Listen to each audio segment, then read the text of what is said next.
From intellectually stimulating conversations to orgies on the beach. This week, we'll be reviewing The Brutalist and Persona. This is The Film Angle.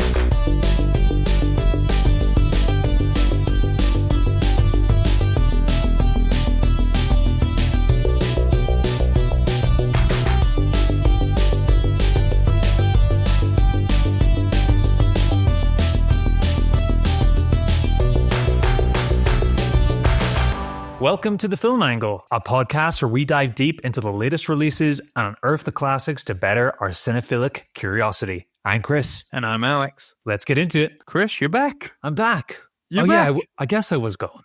Yeah. It's weird because obviously we had 2 episodes last week. So if anybody missed that, we had another interview come out. Yeah. But yeah, not in the usual place. We had a double episode last week. Yeah, we did. And 2 different modes. Remind me, Alex, what we reviewed again. It's been too long.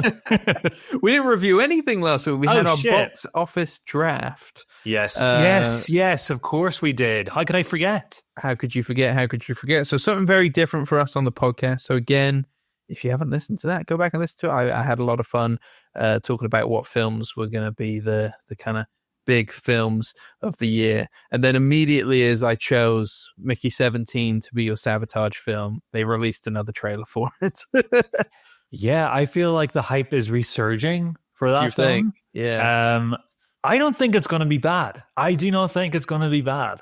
I mean, I don't want it to be bad. No, but that's the thing. Even though it was my sabotage film to you, I don't want it to be bad. I want it to be good. Yeah. And it's just a really weird history with the release of this thing. Yeah. I wonder if it'll connect and bring in the money. I don't know. Obviously, again, it's one of those weird picks because like part of me does obviously want that to happen. I'm not rooting against any of the films that you picked or that I therefore picked for you. I'm rooting against the ones that you picked. Oh, okay. Fair enough. Fuck you, buddy.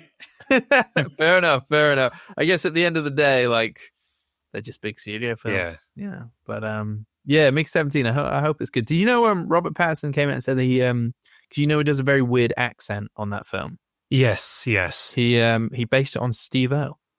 Oh, really? Partially on Steve-O. And, yeah, if you listen to the trailer, you're like, oh, yeah, I can see it. And I think it was his thing of, like, he used to be obsessed with Jackass and this idea of this guy who would intentionally hurt himself, which I guess leads into the themes of the film about his character almost like constantly dying and being brought back to life or multiples or whatever's going on there. But yeah, I mean, I'm excited for either way. I'm sure it will be the main topic of one of our future episodes. Oh, I love the guy. I love Robert Pattinson. And I think there's something about Mickey 17 that even with all the trailers that's been released and the comedy tone has been set, it feels like there's another layer to this film that we haven't seen yet. You know what I mean? I just feel like maybe that's the expectation of Bong Joon-ho, but it's just like it's gotta be a little more extra sauce to this. Not that this is bad or anything, but it's him, and I feel like they're keeping something up their sleeve. I don't know why. Yeah, I know what you mean. I think it is based on a book, isn't it? But isn't the book called like Mickey 12? Oh, something like that. So they, like there's plus more, 5'd it. Yeah, there's more Mickeys in this one. Do I have to have seen Mickey 1 to understand Mickey 17? I've seen that Reddit joke already, buddy. Don't you try? I'm late to the game. I'm sorry. I could have let it slide, but can't lie. Well, we can't take other people's content here, can we? So exactly. All sources will be linked at the bottom of the episode. Wouldn't look good on us. But we're not here to talk about that. We're here to talk about the big release of the week. I say big. Half the cinemas still don't have it in their running. So sure. Yeah, we made our way. So shall we get into Brady Courbet's? It's not Corbett, just in case you're wondering. I don't know if you thought it was Corbett, Kris, but... Well, I'm not going to lie to you. I'm glad that you said it first. Okay. Apparently it's Brady Corbet. So let's talk about Brady Courbet's The Brutalist.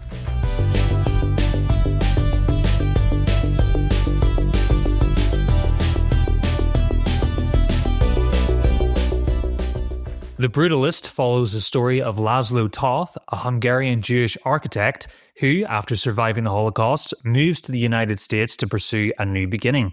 His path then quickly takes a dramatic turn when wealthy industrialist Harrison Van Buren enters his life, offering Laszlo and his family the American dream and a chance to design a grand modernist monument.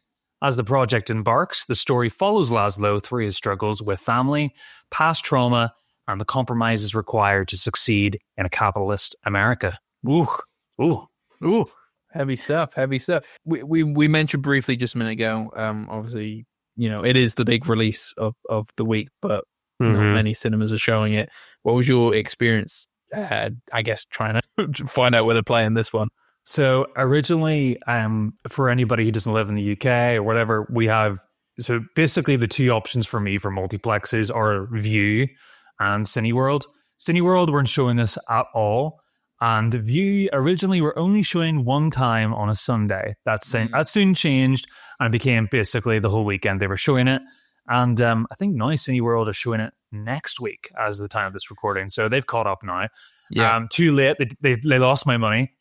So I went to see this last night, and it was really cool because it's got recliner seats in there. It's pretty relaxing, and everybody was there to see a movie too, which was really nice. And even at a multiplex, there was about 20 to 30 other people, and they were all there like me and Lauren there to see a movie. So it was really cool.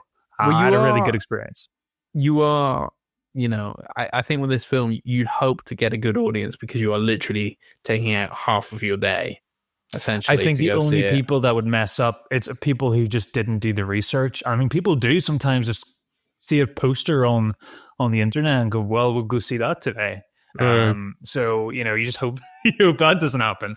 So everybody was really aware because I heard people going, oh, when's the intermission going to be? So like people were aware of what they were getting into. And originally, Alex, I said to Lauren, I think this movie might, challenge like the general audience member, and I expected it to be a tougher movie on the attention span that it ended up being, and I felt that in the room as well. What about you? So, in terms of what was your whole experience? Well, let me dive deeper into what you just said. Are you saying that potentially the length of it was actually a struggle in the end? No, I said that seemed to be like from the outset an expectation that like these movies can sometimes be ponderous and full of empty space and, sometimes challenging. And we'll get into why I didn't think that was the experience. Gotcha. My experience to you in terms of seeking out the film was very similar. Impossible. Yeah, next to impossible. So View weren't showing it. Showcase weren't showing it. The Watershed was showing it, right. And Everyman was showing it. And I've never been to the Everyman. And mixed with the fact that Everyman had the early morning slot, which I wanted to do because I was actually up to see the Cinepolis in the evening. Very nice for you. Very nice for me.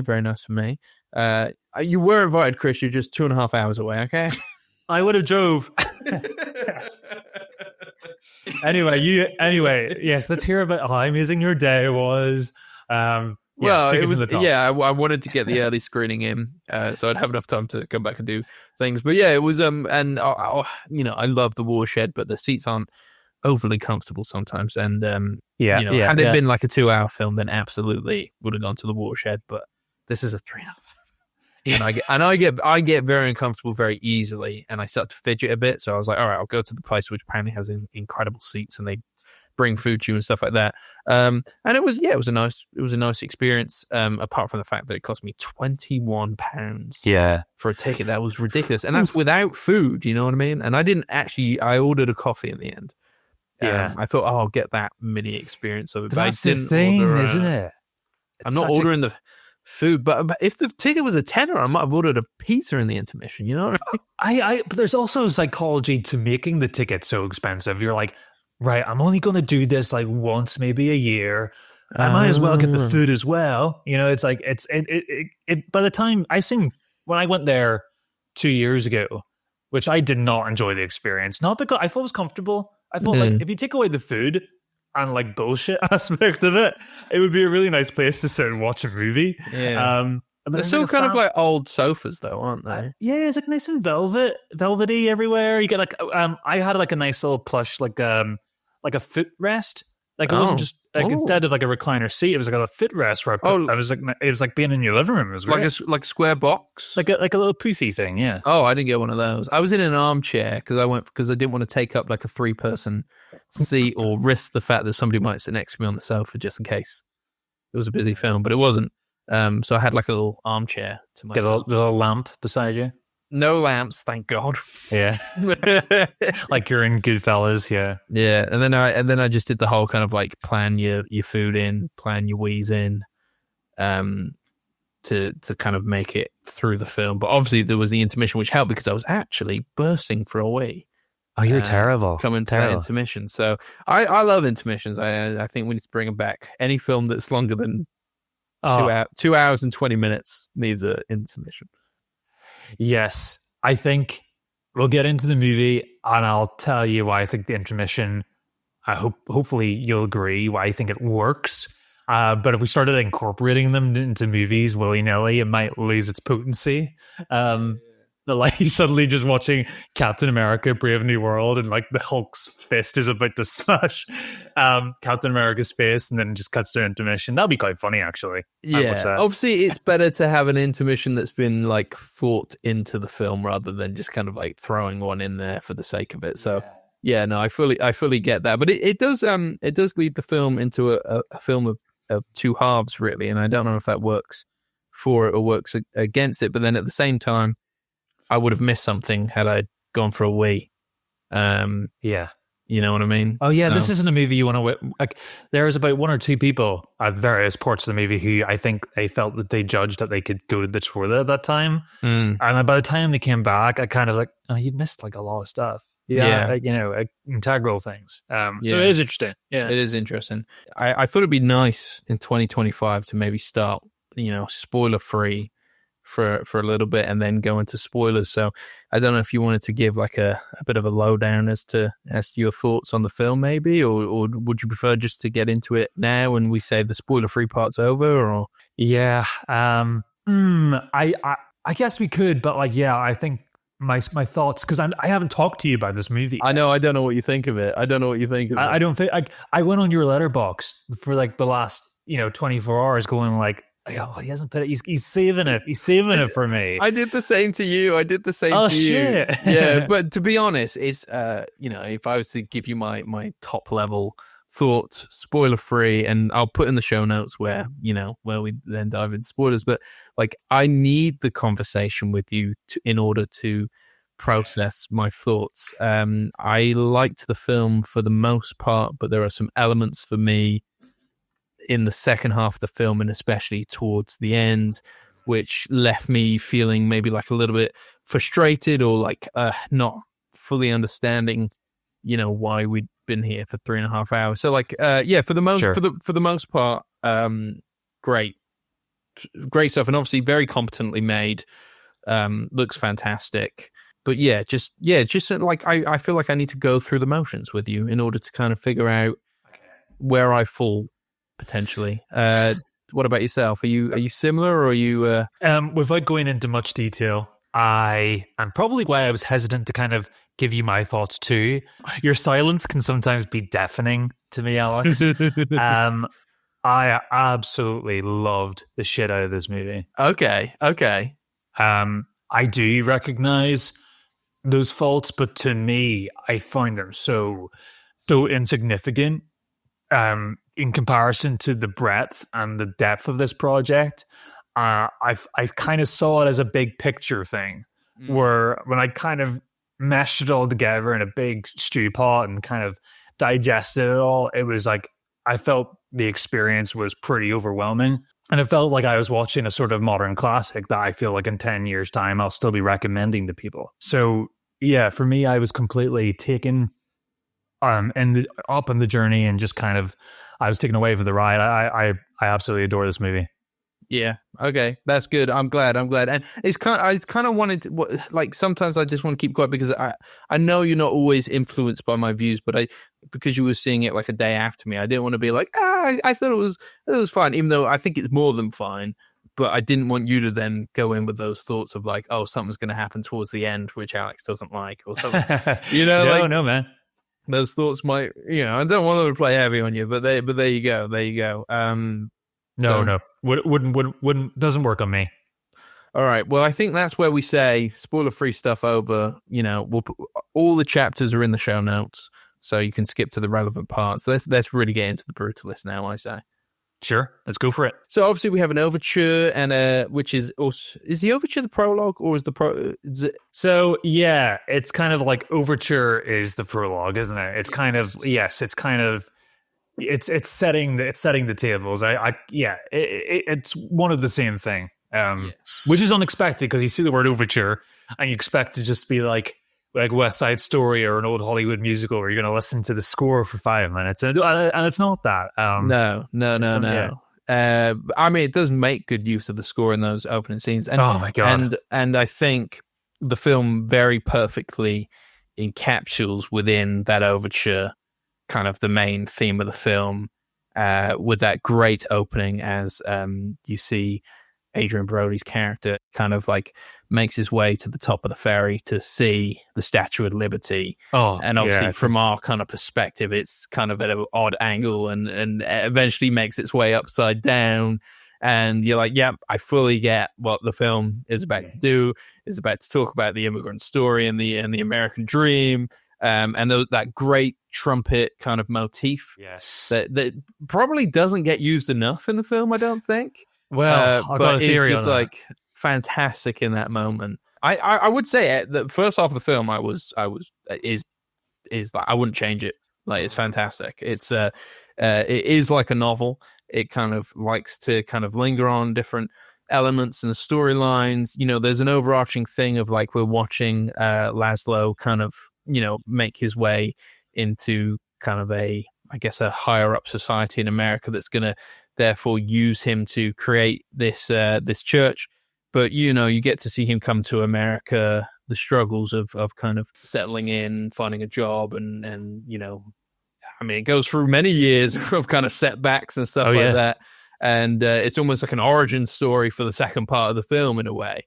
I almost saw the intermission like that, where it was just like, you've watched the film and now you're about to watch the sequel to the film. Yeah. It's like you're getting The Godfather Part 1 and Part 2 in one sitting. Yeah. And for me, if I was, and it probably doesn't help that the intermission kind of like sets up as a film of two halves. But for me, I would be like, the first half is fantastic, and the second half is where I'm like less high up on it, but like everything in the first half is great to me. Yeah. Well, I have no disagreement there. I think the first half is completely rapturing. And just to go back to the score from Daniel Blumberg for a second, because I'm right with you. I actually think this is one of my favorite like opening scenes I've seen in a long time. Just even the way it's shot, like when he's underneath in the belly of the boat at the beginning, and it's almost like you can't make out anything. Barely. It's almost like it's people just climbing over each other. You can smell the air almost in that scene, and it's really, really suffocating. And the music is like, I feel like it's an extension of Laszlo himself. It's a story full of the jagged edges of life that he experiences, whether that's moments of vulnerability in his isolation or moments of great sparks of inspiration. The music is doing the same thing. So think about that opening scene with those, like you said, those brass crescendos that seemingly come out of nowhere and absolutely knock you for six. And I think any other director would have recognized how much of a win that they were onto with that short little bar of music, that they would have just ran with it and used it for the entire film. Instead, they decided to use it so sparingly and only for that moment of the movie. It's almost as if that piece of music represents like gargantuan expectations, and then it never sort of comes back for the rest of the film because those expectations simply disappear. And then contrasting, like you got loads of moments of sincerity in the score with the library being finished in its construction, and we get to enjoy like those bookshelves opening in unison and the lighting of the room. There's such experimentation with the music, and it's just completely always shifting and adapting with the story. I don't think it's getting enough praise out there in general. What the music in general? Yeah, that's fair. I can't remember if it was nominated for an Oscar or anything like that on those parts, but it is a great score. Interesting as well, Brady Corbet, who, did you know he was the main star of the Thunderbirds film? Oh, really? I haven't seen that. That's going back. Yeah. Well, he was an actor to begin with. He was in 13, Funny Games, Martha May Marlene, Wow, Melancholia, but then also, was it Alan Brady? Alan Brady. Is it Alan Brady? What's that? As in Alan Tracy. That's who he played in Thunderbirds, the 2004. Oh, sure. Oh, yeah. With my the Thunderbird isn't up to scratch. Oh, sorry, you weren't obsessed with that. I had the toys, but I just liked the way the chips looked. I wasn't really like super into it. I was obsessed with that film because Busted did the theme song. Oh, it was the most like it was like it was like what the Charlie's Angels movie was to like teenage girls. It was like Thunderbirds was to little boys. Yeah. So when I found out it was him, I was like, no way. I haven't seen Vox Lux. Have you seen Vox Lux? No, with Natalie Portman. I haven't seen it. I've heard people who like it really like it, and people who hate it too. So it's kind of one of those. It's a bit of a cult status already, isn't it? This has made me want to see it more. Obviously. But so yeah, I really want to watch that. But he's been trying to get this film with his wife now. I shouldn't be forgetting her name because it is actually a film by Brady Corbet and his wife Mona Fastvold. They co-wrote it, but it does say in the credits a film by both of them, even though he obviously directed it. But I just thought it was an interesting. You don't see that credit usually get given to both the writer and the director, so just an interesting thing there. And also I think speaks to the kind of potential, obviously it's not autobiographical because it's a 1940s Hungarian Jewish guy, but obviously Brady himself is Jewish, and so is his wife, and they have that kind of that relationship where they're kind of working together. And and the film itself is almost a film about the film, because it took so long to get made with so many setbacks and a struggle to get 18-month production period. Yeah, it was 7 years they've been trying to get this film made. Or shooting, filming, a filming period. I mean, yeah. The filming period was 31 days.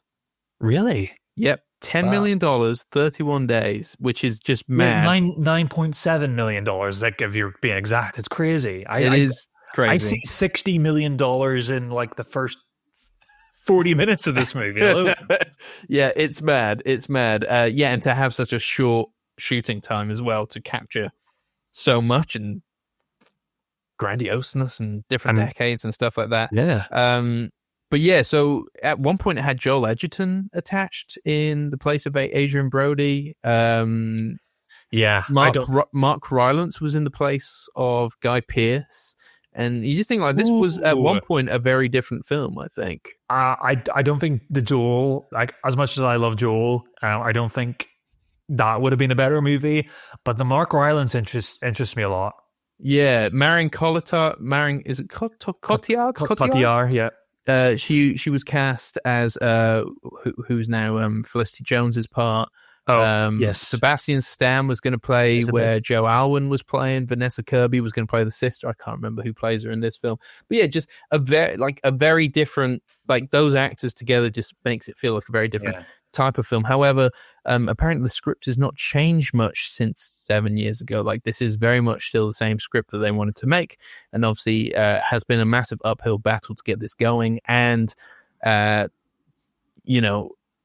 they're basically getting it funded and making it off their own backs to only then get picked up by A24. So the film itself is almost about the creation of the film and truly trying to get your own vision told. So I thought that was interesting in itself. And I think it is the story behind this film that is interesting, and obviously the way that we know that it was filmed on VistaVision, which is a film stock that is not of this decade. It is of a decade that was closer to when the film was actually set in. Isn't used a lot anymore. So I think there was an idea going into this film of like, this is going to be like we've got one shot of this, yeah, and we've got an overture and what's it called, an intermission and a epilogue and all this kind of stuff. Like, and it's 3.5 hours long. I think there was an expectation going in of grandiosity, which I think it does achieve within its first hour and a half. And it's sure. And when you describe it like that, you think, oh, this movie is a pretentious whatever. Like I never felt that watching this movie. No, I agree. Actually, I was worried when I heard it had an overture that I thought it was going to be quite pretentious, and I think there are elements in the opening scenes, even though it wins you over because of how well done it is. But like where the credits come in and the way they move across the screen, it's very unique. But also, like, I guess it's trying to. It's a lot. It's embodying the brutalist architecture that it's a film about. Though interestingly, like it's almost like that Lydia Tarr thing from Tar. Yeah, it is last year, where it's kind of like it feels like it should be a true story, but it's not a true story. It's bringing in obviously not what would you call it? I'm losing my words here. Well, I think similar to other other architectures, like it's building off of the life stories of like other architects. It's inspired. That's it. I couldn't remember the bloody word inspired. I was like, surely not inspired. He must be thinking of another word. Yes, it's inspired. It's inspired. Anyway. Yeah, it's inspired by many true events which happened. And anyway, sorry. I'll let you talk now. No, I get it. And what's central to both of this movie and Tar, I think what makes it really work are the two central performances. I don't know, man, but I think Brody would get my lock in for best actor. If we're jumping ahead of ourselves for the Oscars episode, I just think from one word for me, Alex, and that's presence. And that's just something you're always going to get with Brody. And there's this real wrestle that he embodies both physically and emotionally, and that's vulnerability and strength, both of which he just seems to have access to, but like navigating the world in a way that ensures that nobody finds him out. So we have to bear in mind that we as an audience know that we're watching a film where Guy Pearce is the industrialist that perhaps shouldn't be trusted. It's Guy Pearce after all. And he gravitates towards these roles. He's good at them. He's very good at them. And many others might also want to exploit Laszlo on his journey as well. But Laszlo is figuring all of this out in real time. We have to remember we're the ones watching the movie here, and especially in the early portions of the film, there's like an extreme intelligence to how he navigates himself with like limited naivety. And then as this film progresses and Laszlo begins to experience more economic comfort, he has a lot more time to think about his ideals and like has to constantly compromise for the sake of his family and his own ambition. And it really, I love that the dinner table scene when he's invited to Van Buren's home and he's suddenly conversing with the upper crust of American society and the sort of the guilt that kind of seeps out of them, or like, you know, the guilt without the pain. You know, we're all guilty of it, and actually kind of it's kind of a mirror to yourself when you're watching the movie, because, you know, we're experiencing it now. There's shit happening all over the world, and we, you know, it's painful. It's painful to see. It's painful to see. But we are just like these people, these socialites at these tables, where we're such at arm's length, and we pretend to know what it feels like to be in these scenarios, but we have no idea, and we'll never really truly appreciate it unless we're in it ourselves. And I think Brody just embodies that, you know, that frustration and also the poise of like, I just need to get over this dinner table conversation because I'm potentially going to get what I need to see my family at the end of this. Yes. Yeah. No, I do feel for his character, I think it is less about his family and more about the art, because he is quite a complicated character in that way. Obviously, we see in what is quite a powerful scene when he finds out that his wife and his niece are alive from a cousin, I think, who had emigrated to America before the war. Yeah. His cousin. His cousin. Oh, I forget his name. It is quite a powerful moment But at the same time, I think it is more about the art because that's his true ambition. And when Felicity Jones does come into the film as Elizabeth, yeah, but she's Elizabeth, yeah, his wife, they are quite cold to each other. But obviously, this leads into the kind of complicated nature of these characters. Is the fact, and I love the fact that it's almost unspoken and unseen of that they are Holocaust survivors, and we could only imagine the horrors they've seen. And after watching Shoah last year and listening to real life survivors talk about their trauma, there is an element to that documentary, especially with the hairdresser. I don't know if you remember, Chris, he has not spoken about this before, and he does not want to. And I think that's interesting. It's that unspoken thing between them, which is done really well again. Yeah. And on top of that, he's a drug addict, addicted to heroin, which is obviously complicating things further as well.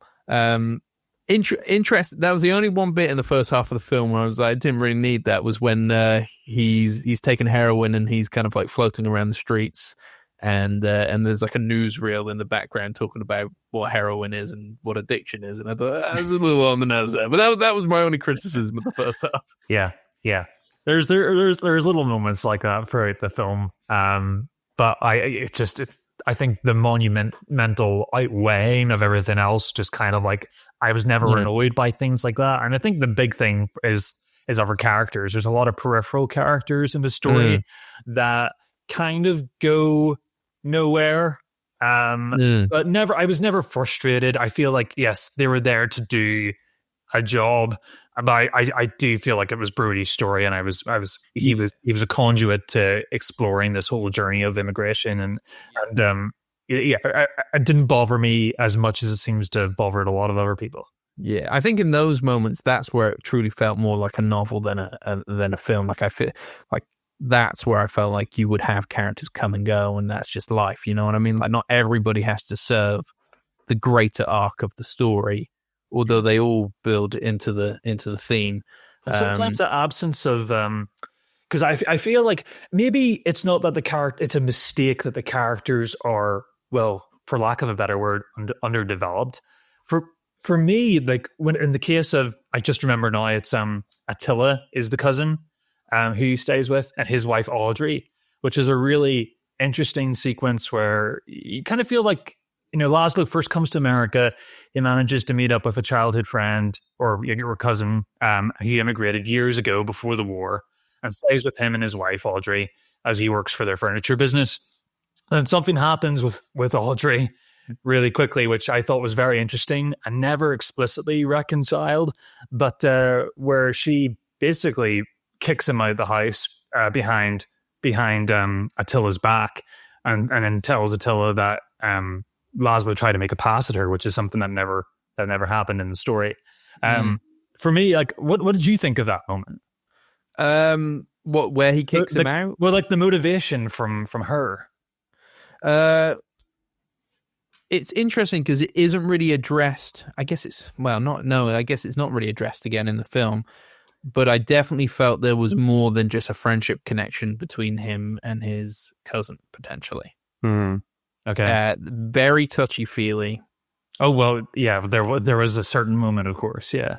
I just think, like, I think she found him threatening to their relationship, potentially. It was, yeah. Have you ever seen Cabaret?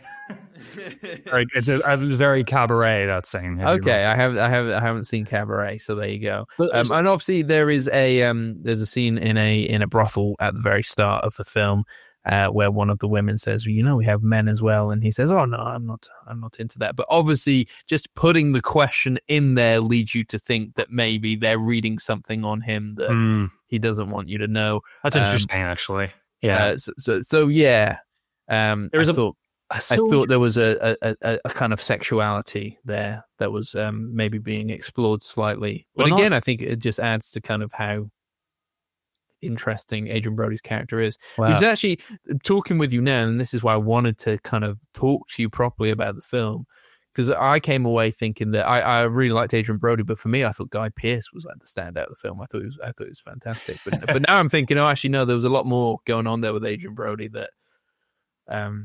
Guy Pearce is perfect at that. He's good at that. He's done that before. So I wasn't necessarily. I knew he was capable, and I really enjoy watching him just be sort of like ready to explode at any moment and be methodical, and he's just really good at being a bastard. That's just like his thing. Iron Man 3 maybe doesn't know how to utilize that. I don't think you could judge anybody by their Marvel movies, Chris. That's exactly true. But no, big fan of Guy Pearce. Yeah, like I going back to that's very interesting with the Audrey thing. I just wanted to congratulate you because I think your point is better than mine. You want to congratulate me? Yeah, no, I just think like you just tapped into something that I didn't necessarily see, and why I think this is a great film to kind of re-explore and return to, because for me, I saw that from a completely different angle. I saw it as Audrey was reminded by Laszlo with the accent, the racism that's kind of embedded in this movie. I saw it as a thing that he reminded her of her husband's beginnings and inherent racism that she kind of had within her. But yours makes sense too. I feel like it's kind of both. Well, no, but that's interesting because obviously the name of the store that he owns is Miller and Sons, and he's Miller, and he's like, you're not Miller, and obviously he is a Jewish person who's now like passing as the accent's gone Jewish, mostly, maybe. So that's I think you can read both ways. I think you can read both ways, and maybe both are true. And going back to your point, like sex and vulnerability and everything like that is a really big part of the film. Not necessarily what I was expecting. And the entire film, like the film's representation of sex in general as an outlet for vulnerability and control and power, obviously, very obviously later on in the film.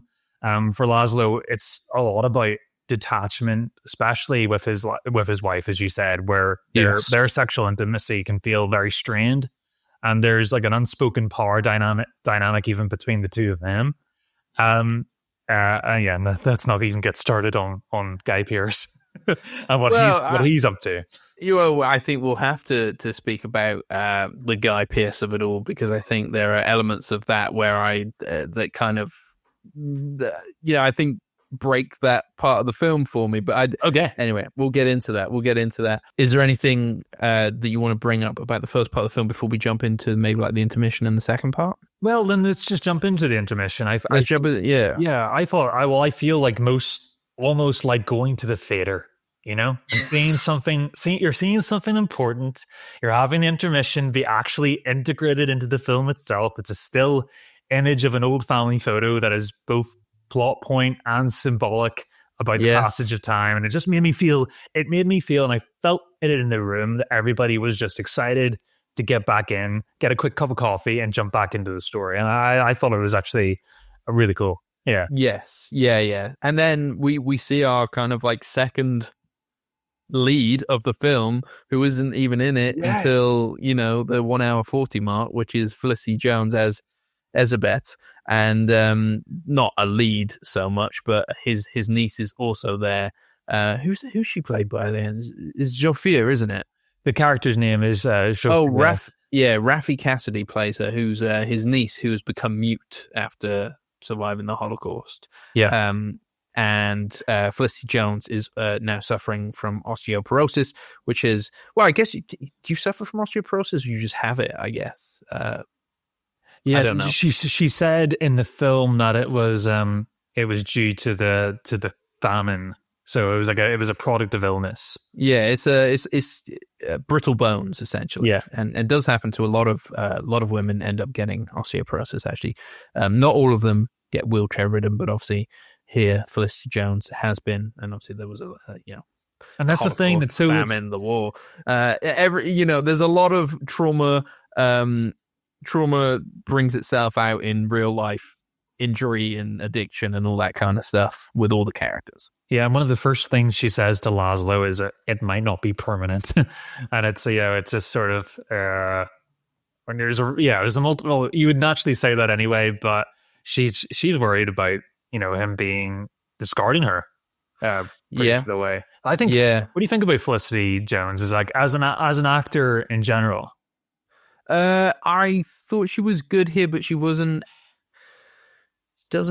She doesn't blow me away. Okay. She didn't blow me away. I thought she was very good. I was never convinced about her as an actor when I've seen her in previous films. I thought she was, I always thought she was fine. And do you remember that like a movie with Eddie Redmayne that was just like, it was basically just something just to showcase IMAX. It was the Aeronauts film. Yes. And then like she was like really good in that movie. I think she was very good. Yeah. And then I was like, oh yeah, like she can do a really good performance. I think I liked her in this. I think she's doing the most that she can do with the role. I think it is quite a stripped back role. And I think that she does the most by, that quiet strength that comes from being the character that sacrifices probably the most in the story. She's lost the ability to walk. She was an Oxford graduate with a great writing career and had to surrender all that quietly to Laszlo's own progress. And I think whenever she finally gets to, a moment later in the film to kind of, have an outlet for everything that she's kind of been building up, I thought it was earned. I thought sometimes an actress that you're not really expecting a lot from and then ends up surprising you, can just remind you like why they're, really in the industry to begin with. And I thought she was good. Yeah. I feel bad saying that she didn't like blow me away. Like no, it didn't work for you. I mean, it didn't work for you as much. That's your like, I guess I didn't come away from this going like, wow, Felicity Jones. Which I feel a bit bad saying, but yeah, I mean, I guess for me, you should feel terrible. You should feel awful. Oh, which did lead me to think, because you said like, oh, Adrian Brody would definitely get my vote. For me, it would still be Common Domingo, but I think.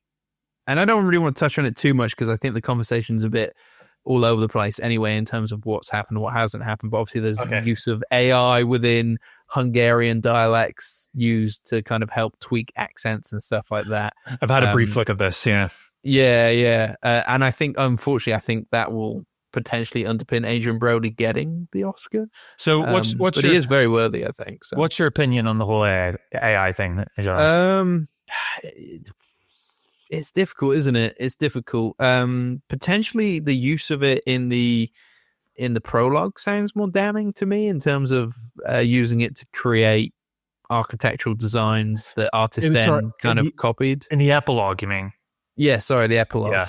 The use of it to kind of help with ADR, I feel like that's some form of that, whether it's generative AI or whether it's just a program to help that has probably been used within filmmaking for a long time. So I don't know. It's difficult. And it was for the bits of dialect that was Hungarian specifically. It was never like anything that was said in English.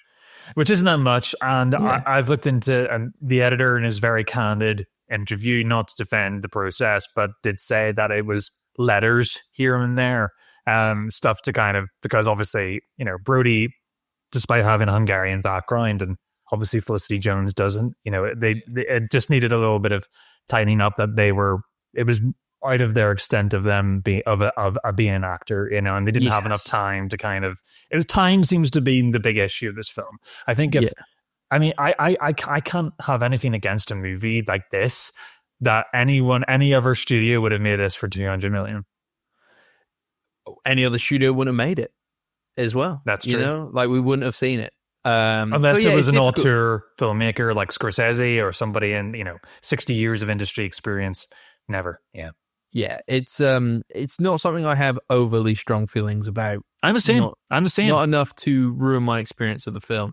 But going back to the accents, I thought it was just worth bringing it up because obviously it is a topic of conversation at the moment. I did feel that Adrian Brody felt more comfortable with the accent. Like I believed him more with the accent.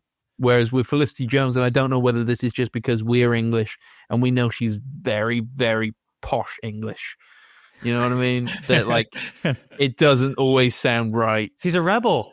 She's putting it on. I don't know. She rebels. So maybe it was that element of it. But yeah. I do feel that even though I still enjoyed the second half, it stumbled a little bit of like, I felt like I was playing catch up a little bit after the intermission. when he okay. does meet them both on the train, it took me a minute to go, oh wait, it was Elizabeth is his wife, but she's ill. And at the first instance, Zofia didn't seem ill, even though obviously we later find out that she's mute. So like I was like, wait, which one's the sick one and which one's the wife? And maybe that was just me.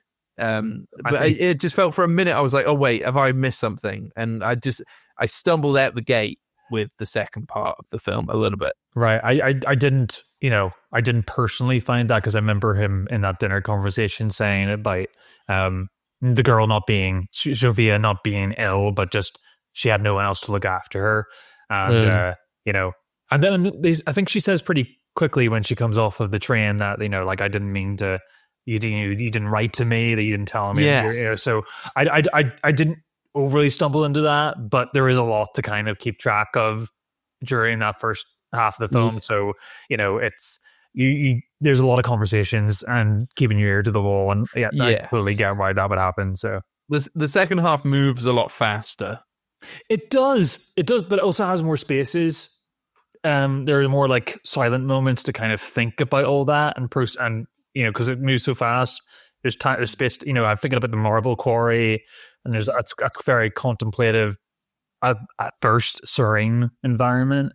Yeah, and that's what I really like. There's loads of moments of serenity within this pretty almost at times pretty cruel story. Well, yeah, I mean, might as well get into the kind of the marble scene and maybe the outcome of it. Obviously, in the second half of the film, it is very much about the production of this community center come church with this very brutalist architecture, hence the name of the film.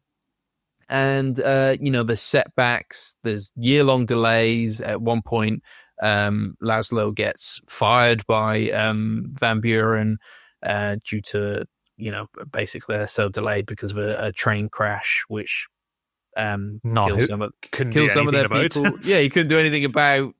Obviously, some of the materials were on there.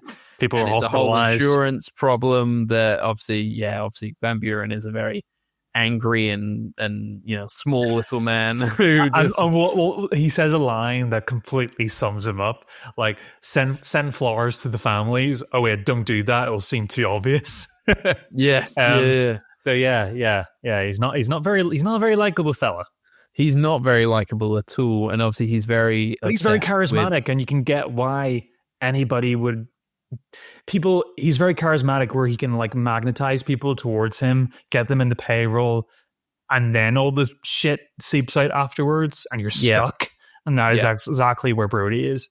Yes, and he's very interesting in that way, because he's very self-obsessed with image and status, and he's willing to throw so much money at this project, but at the end of the day, he wants the kind of credit for it. He wants to be like, oh look, I brought in this amazing architect, and together we envisioned this incredible community center. Anyway, so it kind of moves along with that.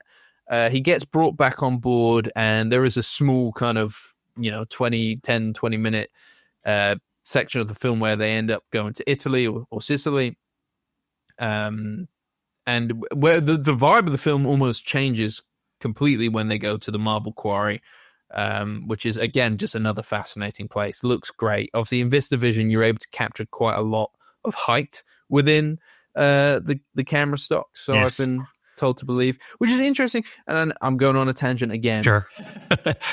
Obviously, they use VistaVision, and it is all about grandiose, being able to capture the height of some of the architectural things that they put in the film. But like the film is actually quite small if you think about it. Like it's very limited in terms of like it's very much an interior film. A lot of things intimate. Happening in small rooms. We throw around the word epic, but it's not really like it's epic in terms of scope and themes. Yeah. As opposed to the visual element. Yeah. Interesting, right? Even though I feel like the movie is beautiful to look at. Yes. Yeah, absolutely. And within this marble quarry, we Laszlo gets to talk to another Holocaust survivor, somebody he knew before the war, and they decide on the marble they want to use. And I think in this moment, Guy Pearce almost feels slightly out of his element, like he's on the back foot here. there's a 100%. there's a party within the mountain in That the was evening. that was It so gets a little bit. that was so Fellini to me. Like there's elements of Yes. this movie that felt like 8.5 at times. Yes, definitely. I think I've heard Brady Corbet talk about kind of some of his influences, and you could tell that like he's not just trying to make another film. He wants to make a Kubrick, a PTA. Yeah, there's Fellini, Tarkovsky in there. Tarkovsky. Yeah. He's mentioned Andrei Rublev a lot. Yeah, in the making of I'd it. see that with the making of the cathedral. Yeah. Yeah.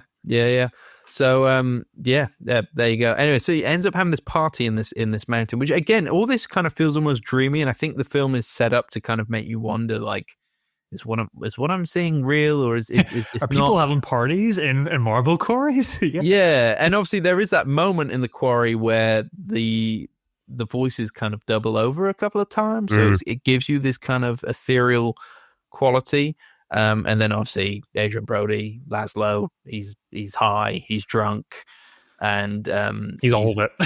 he's completely out of it, and he ends up in some kind of area within the mountain party, alone with Van Buren, who rapes him in what is quite a shocking and almost quite a violent scene.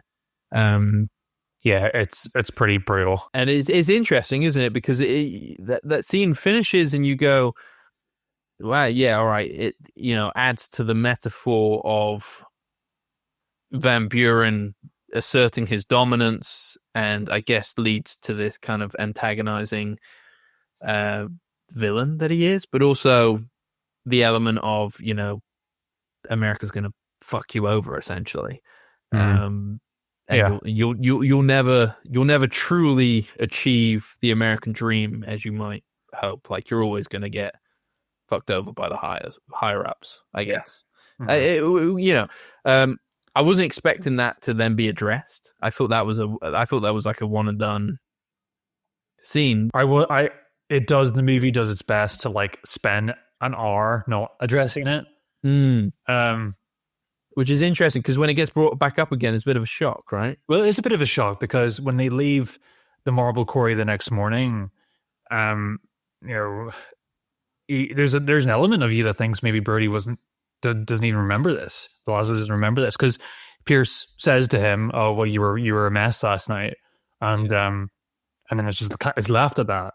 So there's a really good ambiguity towards the end of that confrontation. Yeah.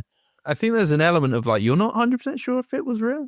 Sure. I think it was a very dreamy sequence. Yeah. Yeah. I think the film maybe wants to put you in but it's written all over shoes Pierce's face though when he leaves. Oh yeah.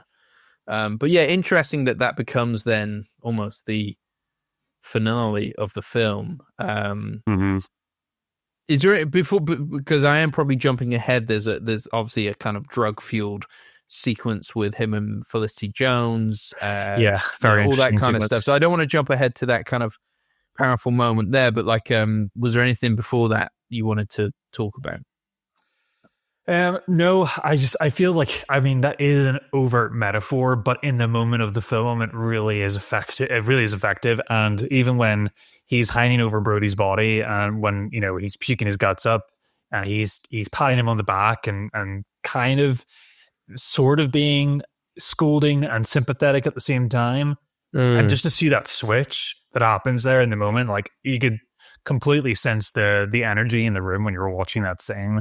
And it's completely effective, and it lends, like, there is an element of theater to this movie, and it feels like a crescendo, it feels like a Grapes of Wrath sort of like John Steinbeck moment where something really horrible happens that we would ultimately have to reconcile later on. So sometimes overtness is okay, and I find it effective in the moment, and I find it powerful and upsetting, because we'd spent so long with this character so far, and I'd grown a real attachment to Laszlo. Yeah, and I think there is an element of empathy with Van Buren, not in that moment. Obviously, all empathy disappears after the rape, but the guilt is instantaneous. Even in that dark corridor in the marble quarry, even after the horrible act is committed, you don't necessarily explicitly see it on Guy Pearce's face, but you can feel that energy in the scene. You feel the guilt instantly, I guess. But what I was more kind of alluding towards was like everything prior to that scene, despite the fact that Van Buren is this like up and down bureaucrat who at one point is your best friend and one point the villain of the story, there's an element there of like, oh, I kind of like him because he is giving a leg up to Laszlo. But obviously for me, after that moment, like that disappears. Well, there's something up until that moment. There's something entertaining as a viewer to watch about two people who are very egotistical, but at completely different opposite ends of the spectrum. One is a pseudo wannabe art collector, but really just a money mogul, and the other one is a pure artist. And seeing both of them kind of combat in micro ways is obviously super entertaining and fascinating to watch. And then that bubble is burst really instantly by that moment. And and then you're just waiting to see how this mess is going to be cleaned up later on. Yeah, no, it's really interesting. Yeah, I must say I didn't think the film was going to reconcile with it. I thought it was. I feel like films of this type sometimes will have a rape in them and don't always address it. Well, yeah, because of Van Buren's position and Laszlo's position, and as we see later on, the trajectory of their lives whenever the revelation comes up at the end, towards the end of the story, is well, I'm going ahead of myself here. Well, let's just get into it. Yeah. Let's just get into it. Obviously, at some point, Laszlo confesses to his wife that this has happened.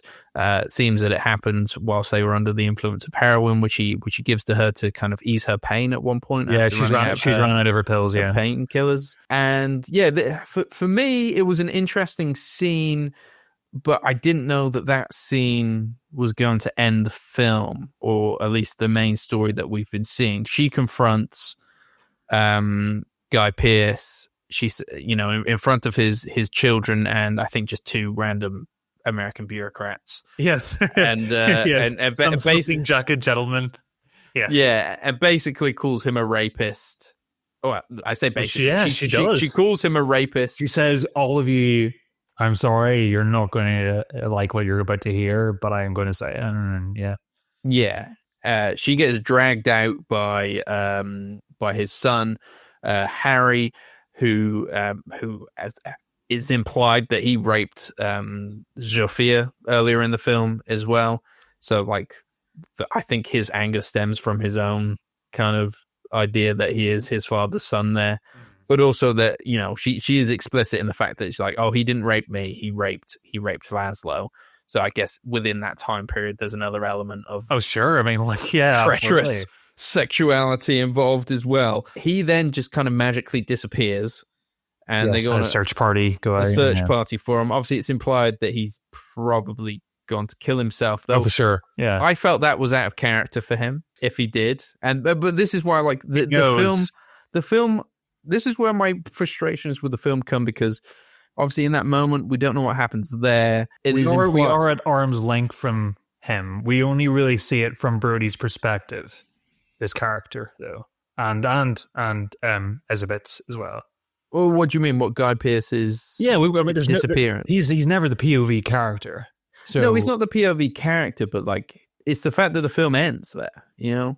Like what are we trying to say here? Because I feel like this is where I feel like there was so much set up that it didn't hit home the right point at the end, or at least the point I was expecting it to. I guess. Because my expectation was we'd at least finish the story in a way. Like you don't even see the creation of the church, which again I might be reading this completely wrong and just putting my own expectations as a viewer onto the film. But we don't see Adrian Brody's story end. We get a bit of a look back in the epilogue, but that is told by somebody else. Whereas this whole film has been, you are very up close and personal with his character. Yeah. To not end with him, to not end with any kind of achievement, anything, to see this community center made, to see him deal with, I don't know, obviously this confrontation that Elizabeth has had with Van Buren, to not see whether he does stay in America or he heads to Israel, as they talk about doing, which but the epilogue maybe, makes you think that maybe he didn't go. So is that an interesting element? Because all his architecture's in the States. So it feels like potentially he didn't head to Israel, or if he did, it didn't last long. So are we saying that like the dream of a haven for a Jewish man is in this world is like nowhere? Because, and again, I'm maybe putting modern politics on top of the Israel stuff, which you can and you can't, because the screenplay was written 7 years ago. So some of the modern day stuff that's been going on recently, sure, it's not obviously overtly discussing, but at the same time, we do know that for the creation of the state of Israel, a lot of Palestinian people were displaced. Yes, in order to do so. So, like, did Laszlo go there and see that happen and feel the same way that he felt that his own life had reflected? So I felt like there was so much more story to tell. Like, I felt like you've given me 3.5 hours with this guy. I need to know. I just needed more. I needed it to end with him, not end with his wife confronting Van Buren. I just felt that wasn't the right story element to end on. And then, I'm not going to lie, I didn't like the epilogue. I thought it was a little on the nose, and I just it kind of like I was like, oh, this is what we're doing. Well, you for a moment, until you just said about the epilogue, you describing all the different trails and destinations where we expected the movie to kind of go or end. It sounds like you like the movie. It sounds like you're really in the pocket of Laszlo here. Like you're really invested in this character. Like I said, I think like 85-90% like the film. It's difficult when the frustrations happen near the end of a film because it sours it a little bit. Yeah. And it's sometimes, like, and obviously you hope no film has any frustrations, but again, the film does defy expectations in different ways throughout the film. So like part of me wonders if I am reading it correctly, but I just don't like what I'm reading. So it's just a difficult, just left me feeling like, I just sat here and was so invested in this 3.5 hour story, but you haven't threaded the needle. I think Courbet has those answers for you. I think if the money was there, I think somewhere I read another interview where he like there's more movie here that he just didn't get to, he was not able to put in. Like he even this 3.5 hour movie, he had to sacrifice elements of the story. For in the moment how I reconciled the Van Buren, demise at the end. For me, that building, that construction was never going to be built under Van Buren's, overseeing.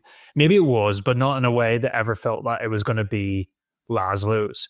So it feels, and the whole thing, like obviously in the epilogue, it's overtly told to us that it's kind of reflective of his experiences of the Holocaust, being in small rooms, and that's why the rooms are very small in floor space, but they're very vertical. So it's like it's looking up into looking up. The architecture is a forces you to look up extension of his trauma. Yeah, sure, and it would have felt really almost greasy and disgusting that a project this beautiful and so personal would have been finished under the overseeing of a man like Van Buren. So that's how I kind of reconciled it to myself, is that, well, at least there's some emotional justice here, that he didn't have control over the whole experience of Laszlo and his finest magnum opus project. So yeah, but I get it. It is for a movie that is so sprawling and so takes its time. It does just end. It does just end, and it feels like, I said to Lauren coming out of it, and we both agreed. I would happily sit another hour and watch more of this story, because it was never this was never boring, never exhausting. And I think the intermission helps because it flew by. It did fly by. And I think that was why I was like slightly irritated, is because I have sat here for so long already. And you're like, I know this is going to end now. I'm not. Yeah. I could take another half an hour just to like, and it's not like I want everything to be like handed on a plate to me. I don't want, I just felt like we were so much about Laszlo's story that I don't feel like he got to finish his own story. And again, that might be the point. The fact that he doesn't end the second part of the film, and neither does he he is just watching somebody talk about his life, or Zofia, or talk about his architecture, and just really like lay it out in layman's terms what the brutalist architecture is about. You know, like she's handing it to that audience on a plate as to like the themes of his art. Yes.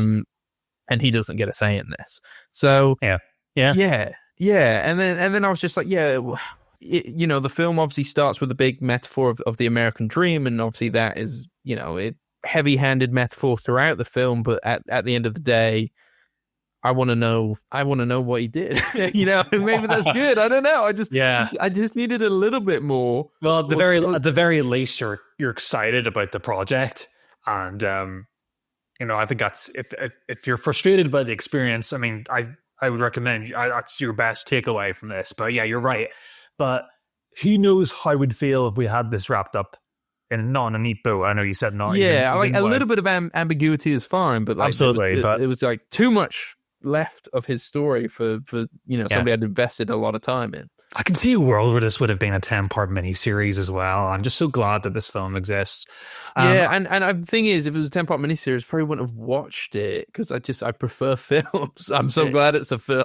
Yeah, it would have looked like, oh, this is a handsomely made drama that there's 10 of a year, and another one of these I will never get around to seeing. Yeah. But I can't disagree with your quibbles with the film, because I think they're well founded, and I think everybody's opinion on different elements of the story are completely experiential, and I think that Courbet and Mona Fastfood, I feel like their collaboration, and they've created a project where people can really bring different elements to the story from their own personal experience, and also retrieve different meanings behind different characters in the story, as we mentioned earlier on.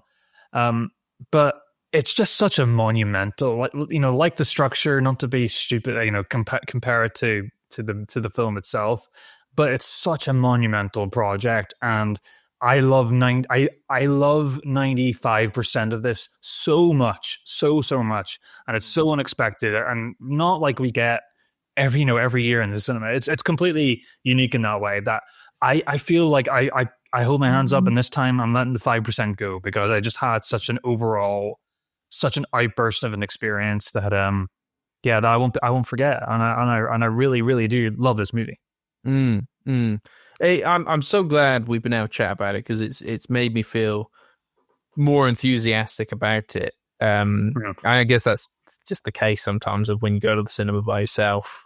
There's like no one to talk to afterwards. Well, your thoughts are in a vacuum. It makes sense. Yes, yeah. There's like and so I was very much looking forward to this evening, and obviously judging by the length of our conversation, then you know we're you know, there's a lot to talk about this film, and I think that's probably what Courbet would have wanted us to do anyway. Like it's all about. You're speaking as if Courbet is a force ghost. Yeah, straight up, just nodding his head in respect. Probably what Alan Tracy would have wanted. Absolutely. He said, "I want you to talk about this, and then I want you to talk about Thunderbirds." We're probably the only review that's referenced Thunderbirds, though. I got it. We had to be. I couldn't believe it when I found out who it was. I was like, "Oh, that guy." Yeah, it's for me. This is what for a lot of people Megalopolis was to them, but but at least it looked good as well.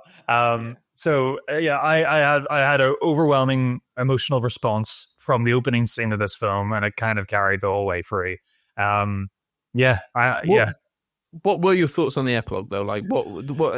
Because you said that 5% was the 5% the ending, or 5% the ending, and a couple of minor peripheral characters, but again, it didn't bother me so much. So maybe that's a 1%, and the epilogue's 4. The epilogue didn't offend me, but I think the rest of the movie is so well thought out and so, you know, emotionally impactful that there's an expectation from an ending when you're watching a movie like this. So the movie ended, basically. Yeah. It didn't, especially when it started so well. Yeah, the movie ended. It didn't do a conclave on me where I was just like, "Oh, I'm out," you know. It was it fizzled out, and maybe that's right. Maybe that's the right way to end it. Maybe it gave me more room to kind of think, as we are doing now. And who knows? I didn't see that movie, but the movie I saw, I loved it to pieces. Yeah. I get it. It did make me think, though, looking back, the moments, the music, the visuals, everything I liked about this film was is that upside down shot of the Statue of Liberty and that bar of brass? Is that ever going to leave your brain? Like in the next month, it's not going to leave mine. Fantastic, absolutely fantastic. It peaks there for me. That's my, it peaks. I felt like somebody thumped my chest whenever I saw that. Instant goosebumps. I was like, oh great, it is going to be good. I've not just spent £21 and half a day of my weekends watching a shit film. If you're going to spend your money at a big luxury chain like that, well, it's got to be a 3.5-hour movie, so it's fine. I definitely felt I got my money's worth. That's for sure. I guess. Nice. But yeah, I guess what I was trying to say, Chris. Was like, when I think back to the film, the visuals, the music, the elements I love the most are all in that first half. There's not, even though I do still enjoy the second half, there's not much in that second half that stands out to me that I would go like, this is why the film is good. Yeah, that's fine. It seems that opinion has been shared by a lot of people. I actually didn't know a lot about the film specifically, but I heard that complaint before I went in because it just was unavoidable whenever you're on different film platforms online. And I heard that complaint, and I must say I was watching the movie and I was like, oh, when's it going to get bad? I just didn't find that for me. Interesting. Yeah. I went in relatively blind to this film. I think I saw a trailer like months and months ago, but I don't. And it was a teaser as well, I think. Like I've seen teasers on TV that are like 20 seconds long that used that piece of score. They knew they were onto a good thing there. Yeah.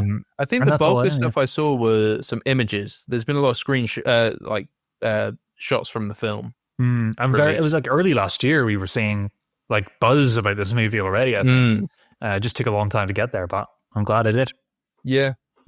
So but worth watching, and I think for the most part, I would struggle to see how anybody could completely disregard the film, but I do think there are elements of the ending that are frustrating, and I think you probably will end up either like myself, who goes 9% of that film was great, or with yourself, Chris, who's like a lot more like, I can forgive for you the 5%, and everything else is just, I love it because it stands on its feet.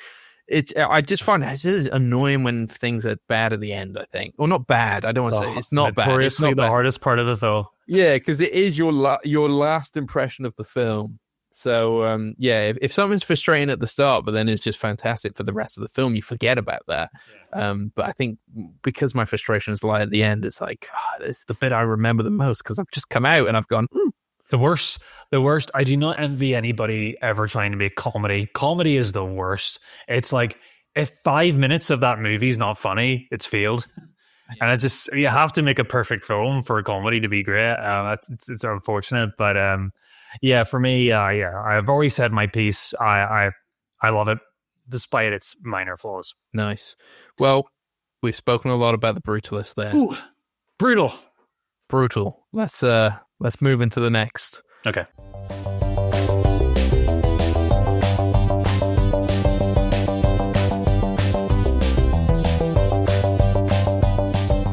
So we are finally at that section of the show where we catch up with our ongoing series. Well, it doesn't seem like it's ongoing because it's been quite a while. Our blind spots on the Sight and Sound greatest films of all time list.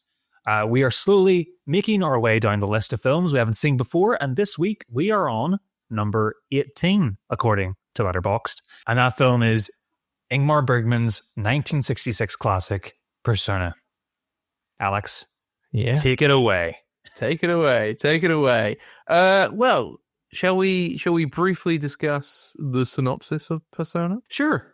So Persona is a psychological drama by Ingmar Bergman that explores the complex relationship between two women.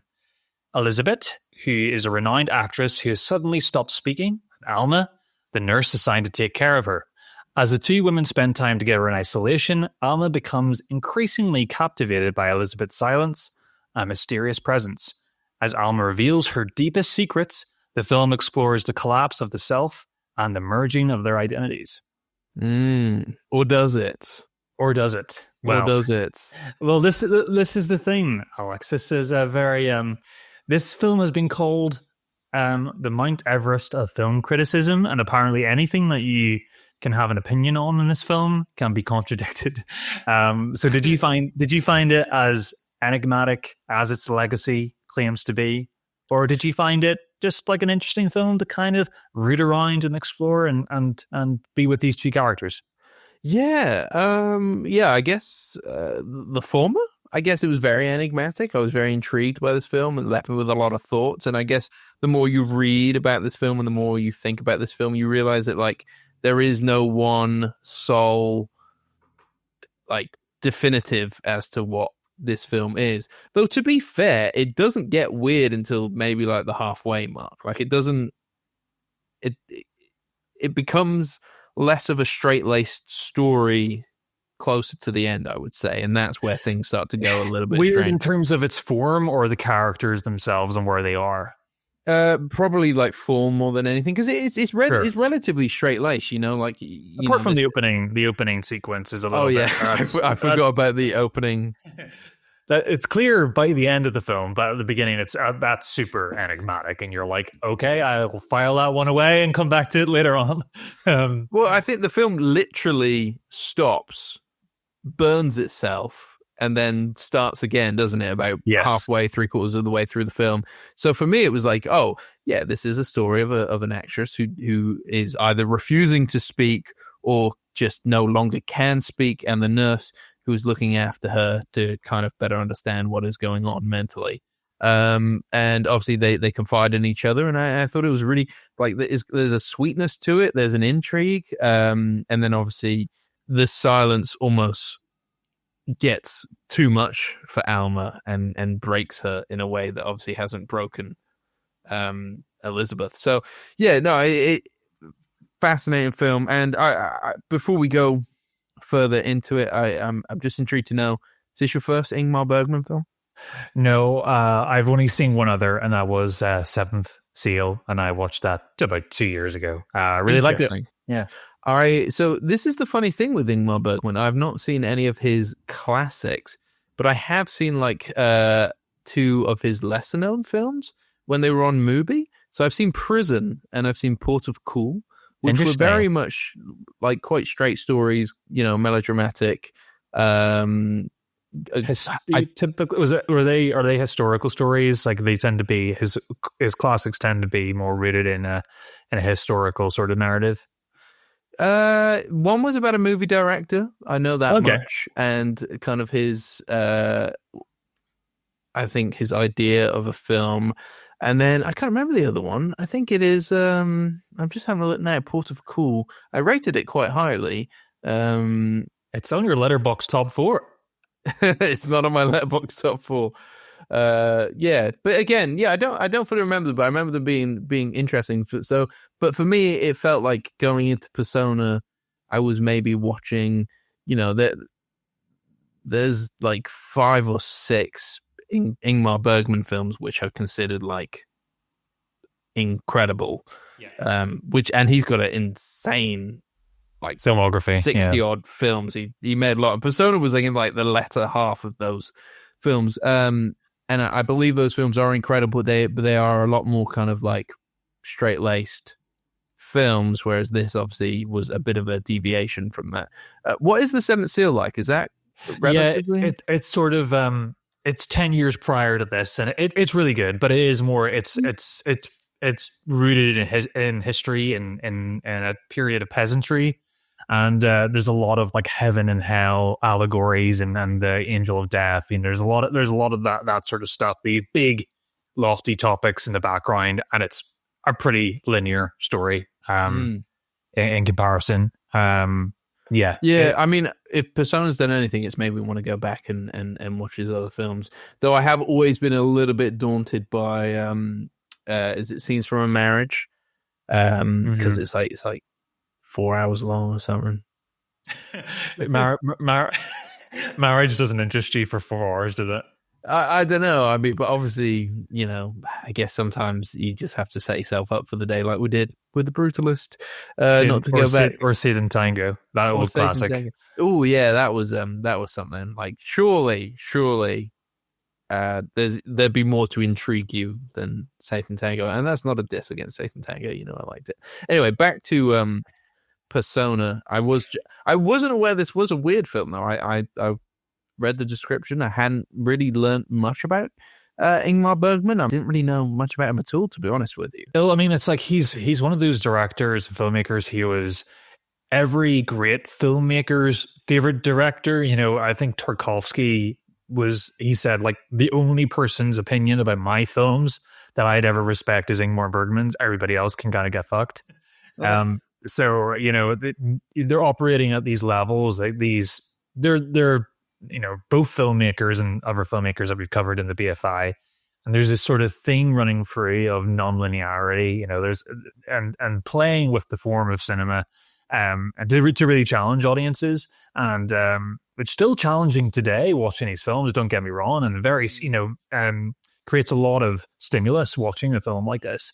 And then you're thinking at a different level. You're like, oh my God, I'm just trying to put myself in a velvet chair in 1960s, in a cinema, in a festival, and imagine what the response is like to this. Maybe we sell those periods of time too short. Maybe we think, oh, we're somewhere 60 years. We think about things in a much more like non-linear way. But it almost feels like we've gone full circle and gone back to expecting a linear story, and we need to retrain ourselves into thinking to watch these type of movies again. And I think 90% of people I know would not enjoy a Bergman or a Tarkovsky film, and I don't blame them for that. Yeah, I mean, I didn't enjoy every Tarkovsky film we've seen. Oh no, I mean, none of those films are a breeze by any stretch of the imagination. As much as, but then I think in the moment how arduous it was to like watch Stalker and experience a film like that. But once a month I'll think about Stalker, and there's something about it that stays with you. There's just something. It's something different about these types of films. And yes. I wasn't aware that Persona was a weird movie, like you said. And for me, though, it got weird quickly, and that was more the characters, and the expectation set up, between I think early on you're like, right, one of these characters, at least one of these characters, is going to go batshit crazy on the other one or something, and I think the expectation early on is that it's going to be Elizabeth. And when you spend some time when they first, by the doctor's orders, Alma, the nurse, takes Elizabeth to her beachside house, the doctor's beachside house, and spend some time in isolation. And it seems quite nice and pleasant at the beginning. And then suddenly, after exactly 20 minutes, you realize you've only been listening to Alma's voice on repeat, coughing her guts up about her entire life. And yes. It gets kind of weird and awkward from there. Yes. A little bit uncomfortable. Yes. Are you talking in particular well, we have to get to the scene. Yeah. Which, the beach orgy, as we alluded to in our opening remarks. The recollection of guilt that she has for a sexual encounter that she had when she was she married to her husband at that point? Yes, I believe so. Yeah, which obviously, we were being jovial about it, but yeah, it's a serious part of the film, and I found quite a powerful part of the film, because I think it showed how much the silence that Elizabeth is kind of... She's sitting on the bed at that time, isn't she? And she's like staring, like completely transfixed by the story, but also... Yeah. But also, she creates so much comfort within her silence, and like it's broken Alma down essentially to be able to reveal these things, because there's just like this presence. I don't know what it is. I'm trying to articulate it, but I can't. Well, it starts off as being warm in this film, and Liv Ullmann has such a, I think Bergman was on the record for, it had to be Liv Ullmann playing Elizabeth because she had this face. Not only was it very like, there's a shot later on in the film where there's both the faces are are mirrored, and they apart from I think Ullman's nose being slightly longer, they almost look like it looks like the one person.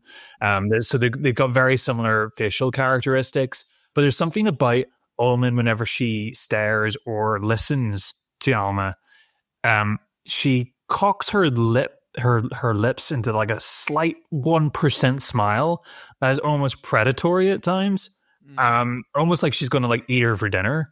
And at the start, it comes across as being warm, but as the film goes on, and this is obviously, this could be Alma fixating, like, or us looking at Elizabeth could be Alma's fixation on looking at Elizabeth. And the film is the equivalent of Cabin. It's a cabin fever movie to me, where you know yourself. You spend 3 days by yourself with no company. You feel like it's horrible. It's a horrible experience no matter what. I mean, this is the thing. Like, is that experience? But there is company, but the company just doesn't say anything. But you feel a warmth and an openness and a willingness to give. Yeah, it's like being in a house full of mirrors when you're by yourself. So let's be like Alma here and be open and communicative here. But whenever you're home alone in the mirror, we've all done it once in a while. You've talked to yourself, you said a sentence to yourself in the mirror, and the person back communicates with you. And there's this sort of trust, because you can say anything in that moment because it's a mirror of your own personality. So it starts off as that. She's like, almost take Elizabeth out of the story completely. And for all we know, Elizabeth might not actually even be in the story. That is a reading. There's many ratings. And I think the same guy, critic back in '66, he said that this was the Mount Everest of film criticism. Also said that anything you say about this film will contradict itself, because there will always be an opinion against it, and it'll be equally valid. I agree with that to an extent, but I don't feel like it should be a combative experience. I feel Bergman already as a filmmaker, he is like, right, this is not about plot. This is about experiencing isolation. It is a great plot. Although it is a great plot, and it works as almost like an early new a new way of cinema horror film in a way. Like a psychological thriller. Yeah, and we're going to have to talk. It feels like every week we're going to be referencing Lynch now, but here we are. And we're thinking a lot about him recently. And there's a lot of parallels to how he presents characters and the ennui of that. There's a real sort of like unspoken quality. And the way that he will, I think this is what Bergman wanted, was where I don't think the criticism or I don't think you can be combative about the ideas of this, because I think Ingmar Bergman's giving you something for you to project onto. And I think like any reading you have of the film is correct, because that's what you've taken from it. And Lynch famously feels very similar. Obviously, there's been a lot of video footage going around of him recently, but I don't know if you saw where Roger Ebert kind of interviews him briefly about Mulholland Drive on the red carpet, and he's been quite dismissive of his films before, and it's quite awkward. And he says like, I think I got the film, like emotionally I got it, and he was like, well, then you've got everything. You don't need to look into it. Like they had a sort of combative relationship over the years, and I think is that same interview where he comes up to him on the red carpet and Lynch just says, "Hello, Roger." Yes, yeah. He's like, I like a movie that what does he say? He says something along the lines of, the movie doesn't know when to end, but I still liked it. And he's like, okay, Roger. Fantastic. But that being said, Mulholland Drive, and that will be one of our blind spots coming up. But for you, Chris, not for me, because I have seen it. Yeah. There's a lot of parallels between this and Mulholland Drive. Mm-hmm. Yeah, I mean, like, I can't say I know the iconography of Mulholland Drive, and I'm looking at Alma in this film. Well, yeah. She looks a lot like Naomi Watts. She looks exactly like Naomi Watts. In like, when you jump onto Letterboxd, you see the little banner at the top. Like, it just looks like her. It's mad. Yeah. Where were we going with this tangent? No bear. Its effect on future filmmakers and storytelling and it is. I think it's like this piece of art that is meant to be read in multiple different ways. Bergman never came out and gave a straight-laced answer as to why. I've said straight-laced a lot tonight. He never gave like a straight-laced guy. What can I say? You're straightening your laces. I am as we speak. He never gave like a definitive, this is what the movie's about. And I think it's all the better for it. It's also just, it just looks great. Like the contrast between black and white. It does. And the spaces. There's a minimalism to it as well that is fascinating. Yeah. But then, he does just like throw everything at the camera, especially in that opening scene where like the film is intercut between spiders and erect penises. Although I didn't notice that, to be fair with you. I didn't know. It's in there for a sixth of a second, apparently. Yes. There's some like pretty horrific images. I can't remember all of them. It's supposed to be Elizabeth's son, isn't it? Like he's exploring like a projection of both of the women's faces, and they're both blurred, and he's trying to kind of access this, and it kind of but also could be Ingmar Bergman, because he came up with the idea for this film whilst being in a psychiatric ward, I believe, right? Or just coming out of some kind of mental health ward, and he got the idea while in the early days of coming out of that. So there's readings where it's saying it's him who is the young boy, and it's an extension of him. So I think it is. I think you're right. In the cast list on like IMDb, it says that it is her son, but still doesn't take away from the fact that it's still standing. Yeah, I think it credits it at the end as well, doesn't it? But then that makes you believe that Elizabeth is real, which potentially she might not be. I read it very much like I think they are both real, but I say I could be wrong, but I think I'm also right. But if you said opposite, I would say you're also right. But how would Alma know her life history since she hasn't said anything? So like that moment is interesting and ambiguous and unclear, and obviously repeats itself in a very interesting way. You get to see two sides of that monologue. I'm just absolutely stunned by that whole sequence. I thought it was fantastic. And the whole movie is like about masks and facades, and I always felt like when I saw Elizabeth's face that it looked like I feel like her face looks like a mask. Does that make sense to you? Like, I feel like her eyes are so heavy set. I almost feel like I could see the cutout around them. It's such an interesting face, like a vacant face. But it just felt persona in Latin means mask. Exactly. And I'm not pretending to know that. I did. I did know that. You know the original title for this film was whatever the Danish word for no, he's not Danish, is he? Sorry, the Swedish word for cinematography. Okay, so the film was just going to be called cinematography, and I think it is him showing off in a way because it looks great. I don't think if it was just called cinematography, I think it wouldn't be. We probably wouldn't be discussing it now because there's such a charged word. Yeah, it almost lays bare of like, I'm just showing you I'm very good at what I'm doing. Yeah. You mentioned the cast. It is a cast of like two essentially, but I think there's like 4 women and 1 man in this film. Yes, 3 women. Elizabeth's husband. Oh, yeah. Obviously, you have the young boy. 1 man in this film. So, this is maybe a bit of a tangent, but it has been backed up from some of the readings I've been doing. Okay. And I thought at first, because it was only a few days prior to this, I put on A Portrait of a Lady on Fire again. Your favorite film? My favorite film. It was my birthday, and I thought, John, I'm going to put on my favorite film this morning. So you wore the hat and everything, yeah. So then, like, it was like 2 nights later, I watched this film, and I was thinking, this is a little bit like Portrait of a Lady on Fire. There's a lot of elements here.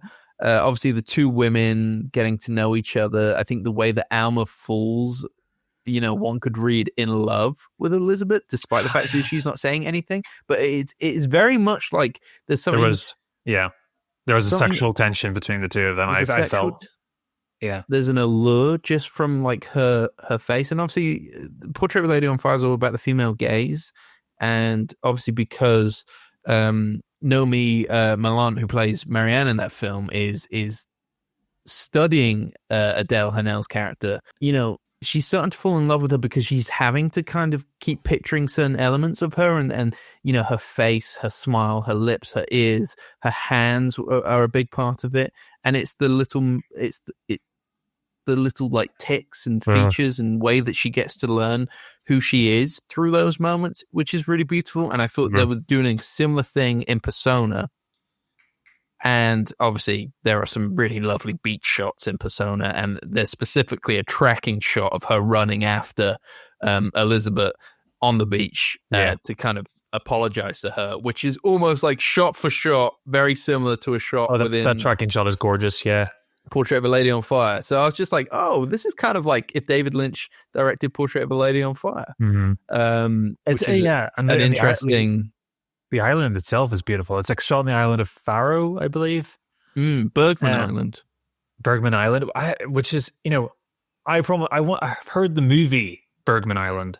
It's like Tim Roth and I've heard that's supposed to be a really good movie, but like I feel like I can't watch that movie. I've only seen 2 Bergman films. I know. I'm 100% putting on more Bergman films after this because a lot of them are quite short, which I like. And they're supposed to be very good. So I'm going to chuck them on the projector at some point, and then I feel like I will have the credentials to go on and watch Bergman Island. But I thought this was great. I really did enjoy this one, and it was a good way to kick off our Sight and Sound revamp this year. Yeah, getting back into it after having so many episodes which aren't normal episodes, as we call them. Though these episodes have started to become few and far between recently. But it just got me excited again. I was like, oh yeah, we've still got so many good films to watch. Oh, good stuff, Alex. Well, I think people, if you're like all the BFI films, if you want to watch Persona, all you got to do is have a BFI account, or we can see it in physical media. But it shouldn't be too hard to get a hold of. Definitely recommend it. Yeah. Big fan of this one, and I think it deserves its place on the list. Me too.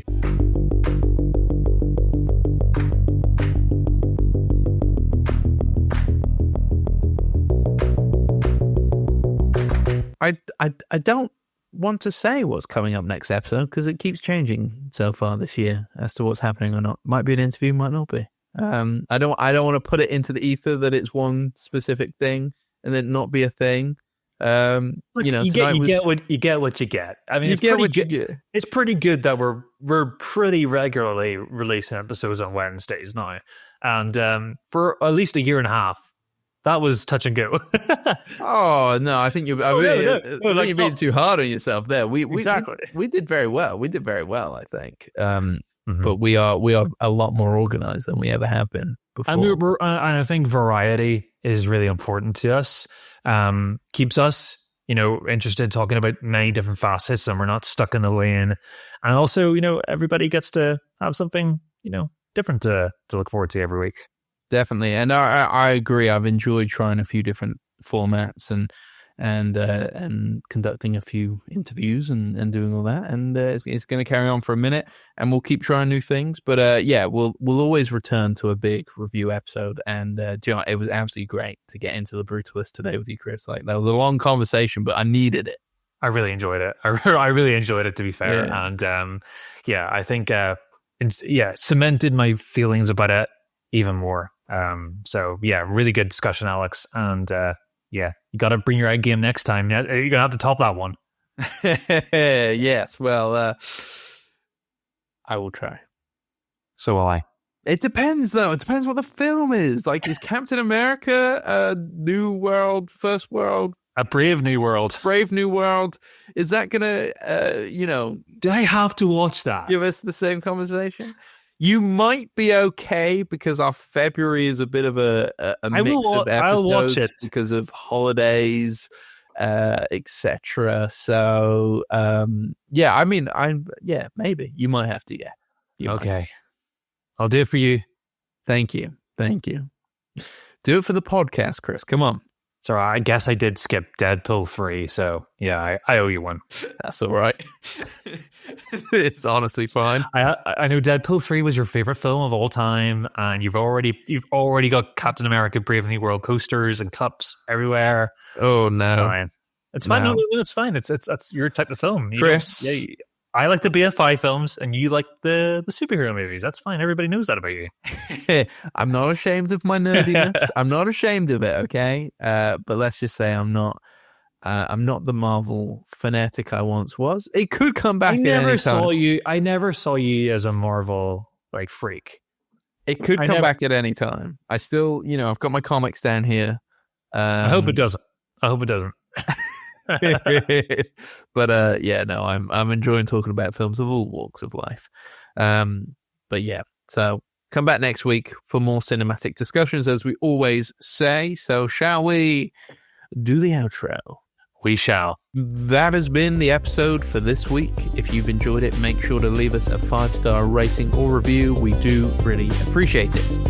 And if you'd like to keep up to date with us, make sure to follow us on Instagram and TikTok at The Film Angle.